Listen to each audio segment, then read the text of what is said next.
All right, guys, it's a beautiful October afternoon. It's about 70 degrees, perfect weather. Leaves are falling, leaves are changing, but that's not what this video is about. Today, I want to talk to you about why you should not use this pre-made raised bed garden soil they sell in stores, because it just doesn't work, guys. You need to have healthy soil where it's full of compost, benefits like micronutrients and fungi and stuff like that. It's really what needs to be present in the soil for your soil to actually be able to produce great vegetables.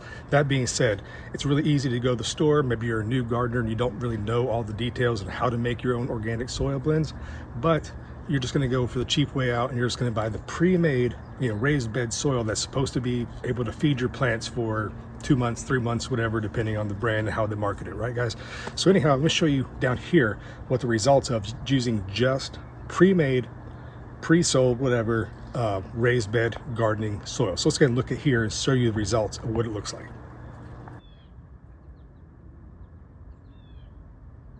Okay, so looking at the soil down below on my right down here, now some of these are just been planted.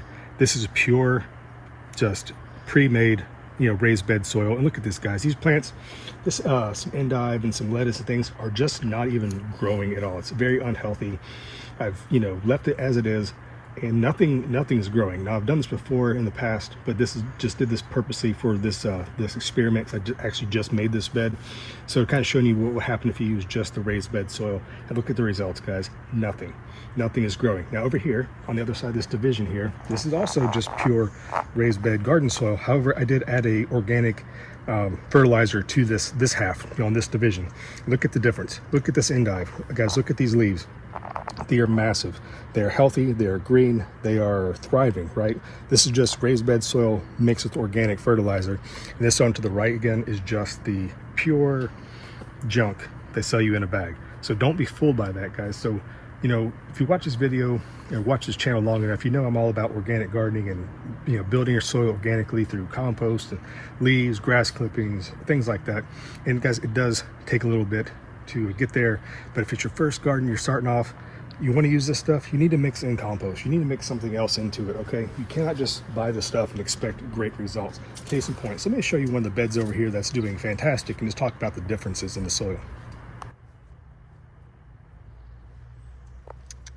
All right, so case in point, this raised bed here, guys, has been about 5 years old at this point. But I mean, look at this soil.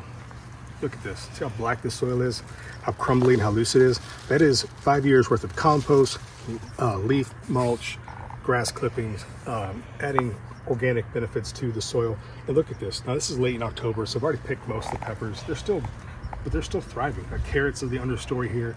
Tomatoes are volunteered up after they've been harvested all summer long. In this bed early in the spring, guys, I grew more cucumbers than I could possibly even eat. I was giving them away, I was pickling them. The vines were going crazy from this one little bed. Probably got like 20 pounds worth of cucumbers at least. That's just one crop. Then there was tomatoes that were growing, and then there were peppers that were growing. Now I have carrots planted for the fall. Okay, and scattered in, there's some cover crops mixed in. This is what healthy soil looks like. This is what healthy results you can have from amending your soil. So don't fall for the trick of buying this pre-made raised bed soil, guys. It doesn't work. You need to take that maybe as a base, but you need to add stuff to it, or else you will have very, very poor results and be very disappointed. So hopefully that's a really quick tip for you guys about what not to do and what you can get with just a little bit of effort and a little bit of work. It doesn't have to be expensive. It doesn't have to be difficult.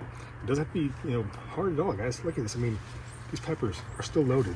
We're probably a week or two away from the first frost, which might kill these things off, but still, organic soil, guys. Results speak for themselves. Thanks for watching, guys. I'll see you next time here at the Hillside.